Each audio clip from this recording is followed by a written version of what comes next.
கேள்வி பார்வையாளருக்கு வணக்கம். இந்த நேர்காணலில் நாம் சந்திக்க இருக்கும் சிறப்பு விருந்தினர் தமிழ் புலிகள் கட்சியின் மாநில செய்தி தொடர்பாளர் முத்துக்குமார் அவர்கள். வணக்கம். வணக்கம். சுப்ரீம் கோர்ட் நேற்றைய தினம் ஒரு பரபரப்பான ஒரு தீர்ப்பு வழங்கியிருக்காங்க. இலங்கை தமிழர் அவங்களுடைய அந்த மனுவுக்கு இந்தியா ஒன்றும் ஒரு தர்ம சத்திரம் கிடையாது, இங்கே ஏற்கனவே நாங்கள் 140 கோடி பேர் இருக்கோம், அதனால் இங்கே உள்ள யாரும் வெளிநாட்டுக்காரங்களை விட மாட்டோம், குறிப்பாக பார்த்தோம்னா அகதிகளை விட மாட்டோன்ற மாதிரியான பல்வேறு கருத்துக்கள் வச்சுருக்காங்க.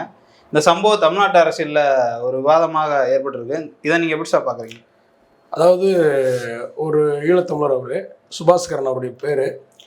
அவர் பார்த்தீங்கன்னா விடுதலை புலி அமைப்புள்ள தொடர்பில் இருக்காருன்னு சொல்லி அவருக்கு ரூபா சட்டத்தின் கீழே அவர் கைது செய்யப்பட்டிருக்காரு.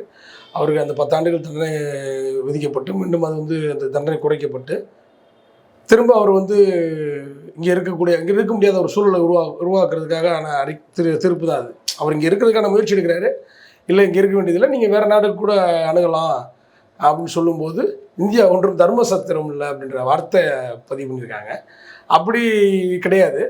1951 ஐநா விதிகளில் பார்த்தீங்கன்னா ஒரு மாநாடு அகதிகள் குறித்தான ஒரு மாநாடு நடத்துகிறாங்க. அதில் இந்தியா கையெழுத்திடலை. ஆனாலும் அகதிகளை பார்த்தீங்கன்னா ஜாதி மதம் மொழி இன அடிப்படையில் பார்த்தீங்கன்னா வேறுபாடு அவங்கள்ட்ட காட்டக்கூடாது. அதே சமயத்தில் அவங்களுக்கு அந்த சொந்த நாட்டுக்கு போகக்கூடிய அச்சுறுத்தல் இருந்தாலும் கூட அவங்கள பார்த்தீங்கன்னா நம்ம உடனே நாடு கடத்தக்கூடாது. சட்டவிரோதமாக அவர் உள்ளே வந்திருந்தால் கூட அவங்கள உடனே நாடு கடத்தக்கூடாது. அவங்களுடைய உயிருக்கு ஆபத்தாக நிர்வகிக்கக்கூடிய எந்த ஒரு செயலும் நம்ம செய்யக்கூடாது அப்படின்னு சொல்லி அந்த மாநாட்டு தீர்மானங்கள் ஆல்ரெடி நிறைய நாடுகள் அதில் கையெழுத்து போட்டிருக்காங்க. இந்தியா கையெழுத்திடல, அந்த ஒப்பந்தத்தில் இந்தியா கையெழுத்திடல. இருந்தாலும் நம்ம ஐநா விதிகளை கொஞ்சம் மதிக்கணும் அப்படிங்கிறது இருக்குது. அதே சமயத்தில் பயங்கரவாதிகளோடு தொடர்பு இருக்கிற நபர்களுக்கு அங்கே அப்படி ஒரு வாய்ப்பு கிடையாது அப்படின்றது பதிவு செய்யப்பட்டிருக்கு. அந்த தொடர்பு இருக்கிறவங்களுக்கு அப்படி ஒரு வாய்ப்பு இல்லைன்றதையும் பதிவு செய்யப்பட்டிருக்கு. இப்போ நம்ம தமிழ்நாட்டில் எடுத்துக்கிட்டிங்கன்னா கிட்டத்தட்ட 100க்கும் மேற்பட்ட அகதிகளுடைய முகாம்கள் இருக்குது. கிட்டத்தட்ட 50,000க்கும் மேற்பட்ட கூடுதலாக தான் இருப்பாங்க. 50,000ங்கிறது ஒரு குறைந்த எண்ணிக்கை சொல்கிறேன். 50,000க்கும் மேற்பட்ட எண்ணிக்கை கொண்ட ஈழத்தமிழர்கள் இங்கே அகதிகளாக இங்கே வாழ்ந்துகிட்டு இருக்காங்க. அவங்களுக்கு பல்வேறு முகாம்கள் இருக்குது. அவங்களுக்கு அதாவது அந்த ஐநா விதிப்படி நம்ம செயல்படுறோம். ஐநா விதி என்ன சொல்லியிருக்கோம், அவங்களுக்கு முறையான குடிநீர் வசதி, முறையான பள்ளி வாய்ப்பு, நீதிமன்ற அணுகுமுறை எல்லாமே அவங்களுக்கு சரியான முறையில் தமிழ்நாடு பராமரிச்சுட்டு இருக்கு. இது ரொம்ப முக்கியம். நம்ம தமிழ்நாடு ஈழத்தமிழர்களுக்காக சரியான முறையில் பராமரிச்சுட்டு இருக்காங்க. அவங்களுக்கு என்ன தேவையோ அதை சரியாக செஞ்சுட்டு இருக்காங்க. அதான் சொல்லலாம், 60,000க்கும் 50,000க்கும் மேற்பட்ட மக்கள் தொகை இங்கே இருக்காங்க. 100க்கும் மேற்பட்ட முகாம்கள் இருக்குது. அப்போ இங்கே அவங்களுக்கு தேவையானதை நம்ம செஞ்சுக்கிட்டு இருக்கோம். அப்படி இருக்கும்போது இவருடைய ஸ்டாண்ட் என்ன அப்படின்றத நம்ம நீதிமன்றம் அது உளவுத்துறை மூலமாக தமிழ்நாடு அரசு கணிச்சு ஒருவேளை அவரால் அச்சுறுத்தல் இல்லைன்னா அவர் இங்கே இருக்கலாம், தவறு இல்லை. அச்சுறுத்தல் இருக்குன்னு சொன்னால் அதை எப்படி முறையாக செய்யணுமோ அதை செய்யலாம், தப்பு கிடையாது. அதே சமயத்தில் தர்ம சத்திரம் இல்லை அப்படின்ற வார்த்தையை நம்ம ஏற்றுக்க முடியாது. ஏன்னா அதாவது ஒரு நாட்டில் வாழ முடியாத ஒரு சூழல், ஒரு நெருக்கடி, ஒரு போர் நெருக்கடி, ஒரு வாழ்வியல் நெருக்கடி, உணவு பஞ்சம், இப்படி பல்வேறு நெருக்கடிகளில் அல்லது மத மோதல் அல்லது இன ரீதியான பாகுபாடு, இப்படி ஏதாவது ஒரு சிக்கல் வரும். இது எல்லா இடங்கள்லையுமே இருக்குது, எல்லா நாடுகள்லையுமே இருக்குது. அதில் குறிப்பாக இலங்கையில் மிகப்பெரிய பாதிப்பு. இலங்கையில் இனப்படுகொலை நடந்ததெல்லாம் நமக்கு தெரியாதில்ல, நிறைய நடந்திருக்கு. அப்போ நமக்கு பக்கத்தில் இருக்கிறதுனால நம்ம இப்போ அதே சமயத்தில் மியான்மர் உள்ளிட்ட பல இடங்களில் இந்த சம்பவங்கள் நடக்குது, இந்த பிரச்சனைகள் இருக்குது, எல்லா இடங்களையும் இருக்குது. குறிப்பாக நமக்கு பக்கத்தில் இருக்கிறதுனால நம்ம இலங்கை இன்னும் சொல்லப்போனால் அவங்களும் தமிழர்கள் அடிப்பட்டு அவங்க வேறு தேசியனும் நம்ம வேறு தேசியனும், அவங்க நம்மளும் ஒரே தேசியனும் கிடையாது. அதில் ரொம்ப கவனமாக இருக்கணும், சரிங்களா? அது அவங்களுடைய தேசியம் என்பது வேறு, அவருடைய எல்லை என்பது வேறு, நம்முடைய தேசியம் என்பது வேறு, நம்முடைய எல்லை என்பது வேறு. விடுதலை புலிகளுடைய ஸ்டைல், அவங்களுடைய விடுதலை என்பது அவங்களுக்கானது, ஈழத்தமிழர்களுக்கானது, அந்த ஈழத்திற்கானது, தமிழ்நாட்டுக்கானது அல்ல. தமிழ்நாட்டினுடைய விடுதலை பெரியார் வச்ச. ஆமாம், இன்னும் சொல்லப்போனால் பிரபாகரன் தமிழ்நாட்டுக்கான தலைவர் இல்லை, அவர் ஈழத்தமிழர்களுக்கான தலைவர், உலக தலைவர் அப்படின்னு சொல்கிறாங்க. அப்படி சொல்ல வேண்டியதில்லை, பிரபாகரன் அப்படி சொல்ல வேண்டியதில்லை. இங்கே தமிழ்நாட்டில் நமக்காக ஜாதி ஒழிப்பு, மொழி விஷயங்கள், எல்லா விஷயத்திற்காக போராடிய தமிழர் தலைவர் தந்தை பெரியார் தான். அப்போ ஈழத்தில் மக்களுக்கு அவர் பிரபாகரன் அவர் போராடி இருக்கிறாரு. அது ஒரு பக்கம் இருந்தாலும் கூட இங்கே பார்த்தீங்கன்னா இன்றைக்கி விடுதலை புலிகளுடைய பெயரை சொல்லி இவரை நிராகரிக்கிற மாதிரி இப்போ விடுதலை புலிகளுடைய பெயரை சொல்லி இன்றைக்கி சீமான் போன்றவர்கள் பார்த்தீங்கன்னா முன்னாள் பிரதமர் ராஜீவ்காந்தியவே நாங்கள் தான் கொன்றோம் அப்படின்னு மேடையில் பேசுகிறாரு. அப்போ இவர் மீது என்ன நடவடிக்கை எடுக்கப்பட்டிருக்கு அப்படின்னு நம்ம பார்க்கல. இந்த விஷயத்தில் அதை சொல்கிறது சரியாக இருக்குமா? சொல்லலாம், தப்பு இல்லை. ஏன்னா அங்கே என்ன அவர் வந்து ஊப்பா சட்டத்தின் கீழ் கைது செய்யப்பட்டதுனால தான் சுபாஷ்கரனுக்கு இப்படி ஒரு தீர்ப்பு வந்திருக்கு.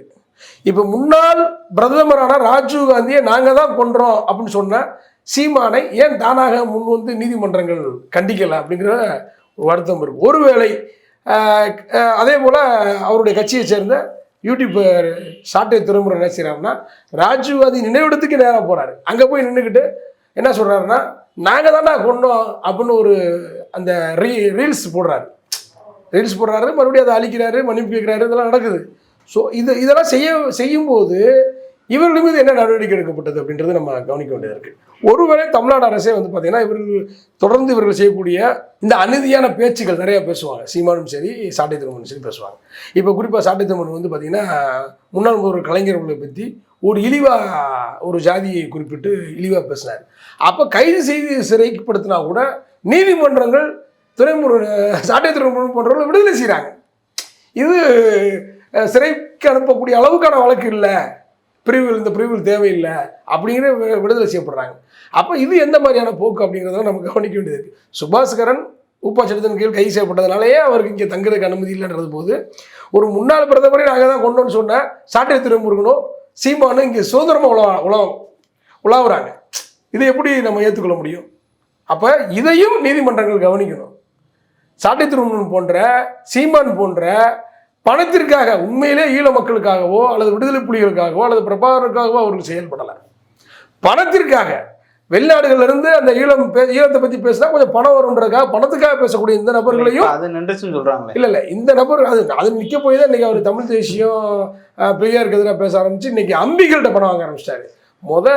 புலம்பெயர்ந்த தமிழர்கள்ட்ட பணம் வாங்கிட்டு இருந்தார், ஈழ தமிழர்கள்ட்ட பணம் வாங்கிட்டு இருந்தாரு. இப்போ அமெரிக்க அம்பிகள்கிட்ட பணம் வாங்க போய் தான் பெரியாரை எதிர்க்கிறாரு. புரியுதுங்களா? இப்போ பெரியாரை எதிர்க்க காரணம் அமெரிக்க அம்பிகள்கிட்ட பணம் வாங்குறதுனால தான். இது வெளிப்படையாக உண்மைதான். இப்போ நம்ம என்ன சொல்ல வரோம்னா சுபாஷ்கரனுக்கு இருக்கக்கூடிய அந்த அரசியலமைப்பு சட்டத்தின்படி நீங்கள் செயல்படுறதா இருந்தால் சீமான் சாட்டை திருமணம் போன்ற நபர்களையும் அந்த அடிப்படையில் நம்ம பார்க்கணும் அப்படிங்கிற அடிப்படையில் தான் இந்த கருத்தை நம்ம சொல்கிறோம். இந்த தீர்ப்பு வந்து இது ஈழத்தமிழர்களுக்கு மட்டும்தானா இல்லை பாகிஸ்தான் வங்காளதேசத்தை சேர்ந்தவங்களுக்கு தான்? பொதுவாக சொல்லியிருக்காங்க. அவங்க பொதுவாக அகதிகள் அப்படின்ற அடிப்படையில் சொல்லியிருக்காங்க. அகதிகள் யாருக்குமே இங்கே வந்து ஏற்கனவே இங்கே இப்போ பெரும்பான்மை எண்ணிக்கை கொண்ட மக்கள் இருக்காங்க, அதனால் இது ஒன்றும் அதான் அந்த வார்த்தை சொல்ல வேண்டியது இல்லைன்றதான் நம்ம கருத்து.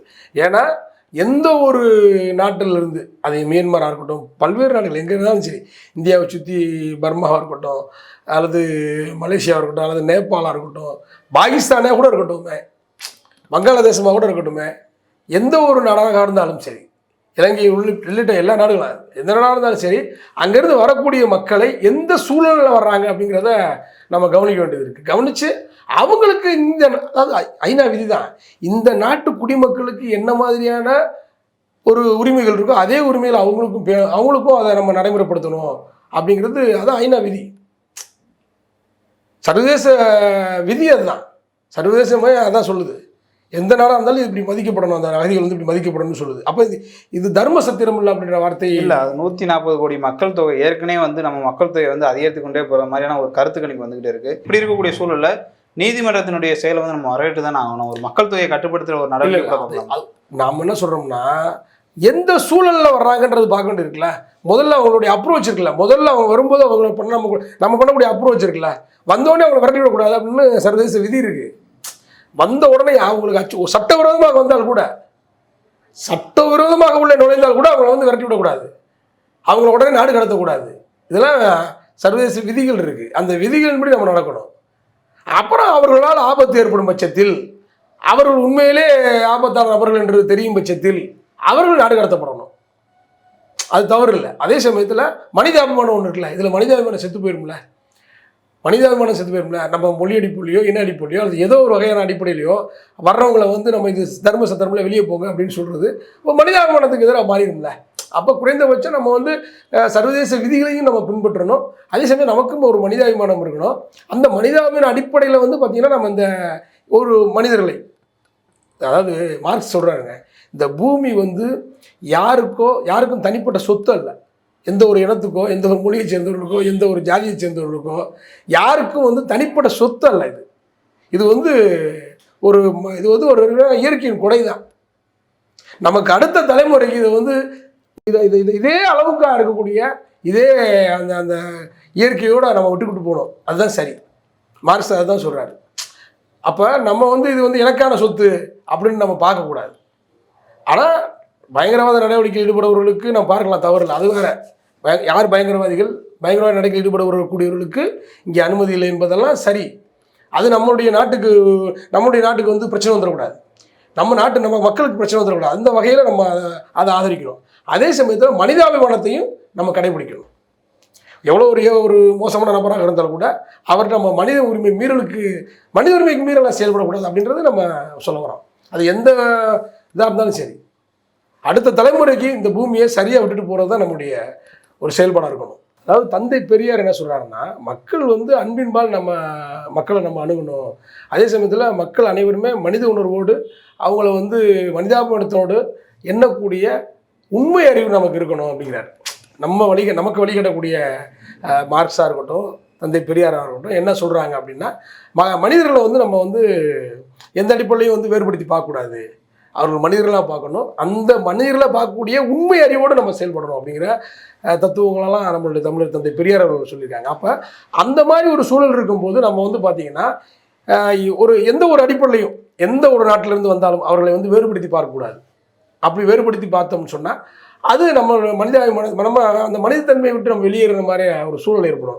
அது ரொம்ப முக்கியமாக நம்ம கவனிக்க வேண்டிய விஷயம். அதனால் நம்ம வந்து தர்ம சஸ்திரம் இல்லை அப்படின்னு சொல்கிறத விட, இது வந்து யார் என்ன எப்படிப்பட்ட நபர்கள் அப்படின்றத மட்டும்தான் பார்க்கணும்.